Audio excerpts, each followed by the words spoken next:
we're the supply chain. We're the guys acting in the background that actually gets the bits and bytes delivered over the networks. Verizon owning one of the largest networks in the world.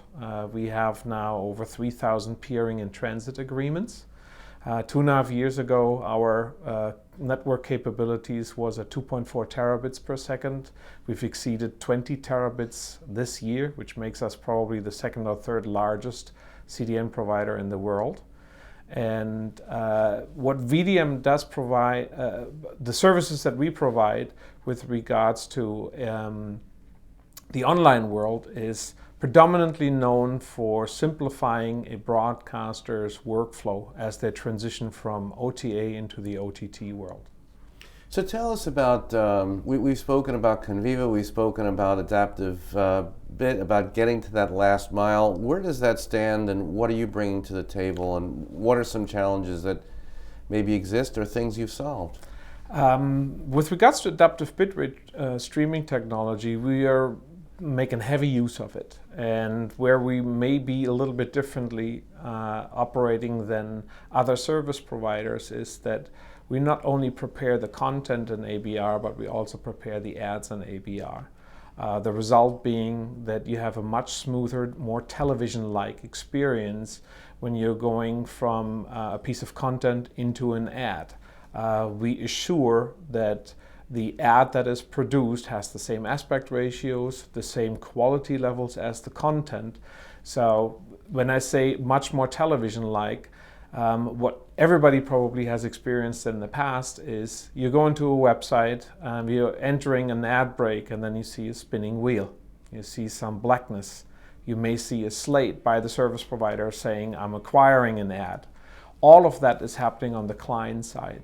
And what we have managed to do is actually provide the services behind the scenes of integrating the ads in the same format that the content is produced.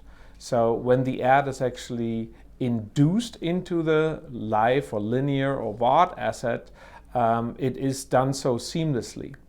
So when you're entering or going from a piece of content into the ad, it's literally like what television does when you're going into an ad break. There's no blip, there is no spinning wheel, there is no prolonged black in between the scenes itself.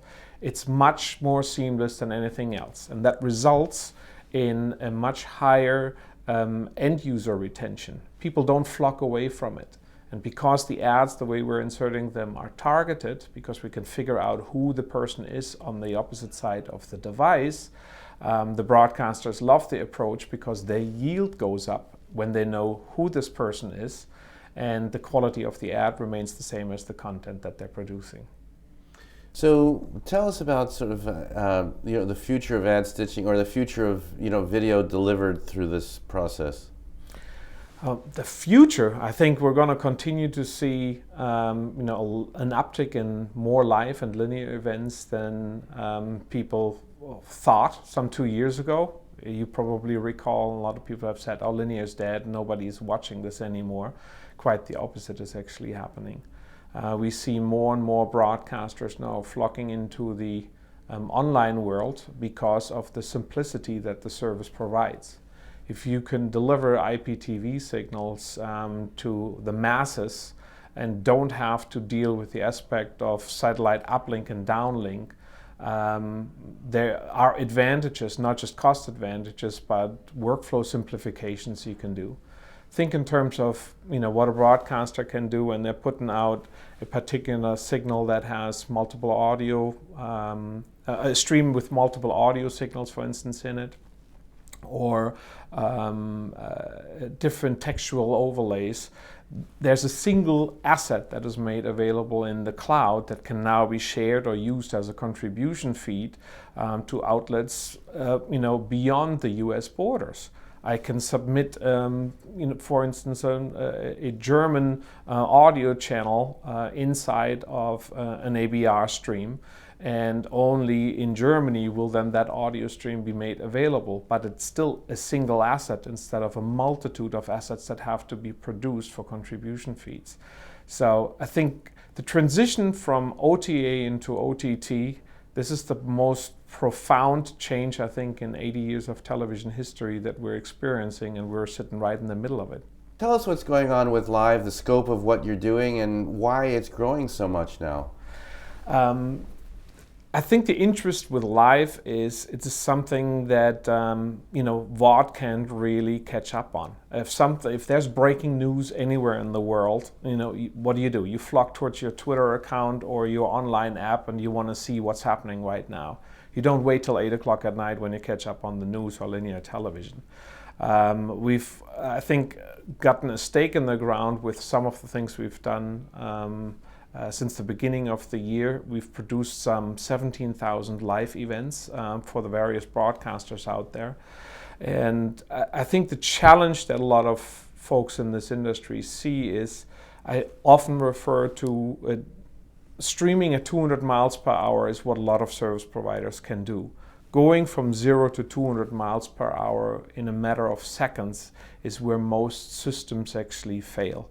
I'm referring to scalability and the issue of providing very high concurrency levels in a very, very short time period, i.e. going from 0 to 200 in 5-10 seconds is a challenge, and a lot of service providers have issues there.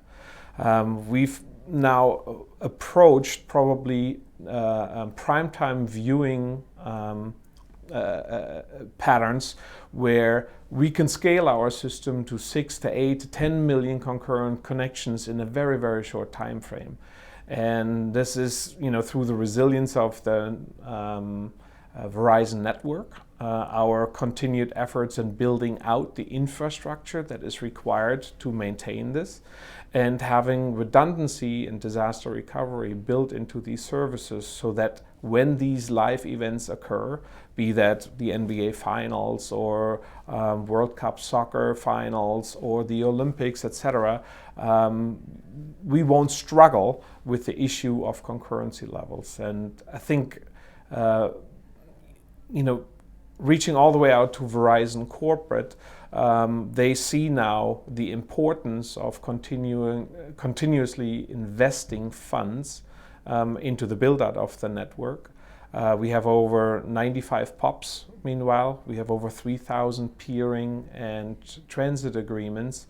And I think the continued investment of Verizon into the build-out of the network and infrastructure is a sign that we're on the right track. I think 2.5 years ago, not a lot of people knew what Verizon Digital Media actually stood for. Today, we're the go-to partner when people want to do something live or linear. They're coming to knock on our doors. 2.5 years ago, it was the other way around. We had to knock on theirs. So I think we've done a great job advertising and great job at getting the name out on what our resilience and scalability is all about.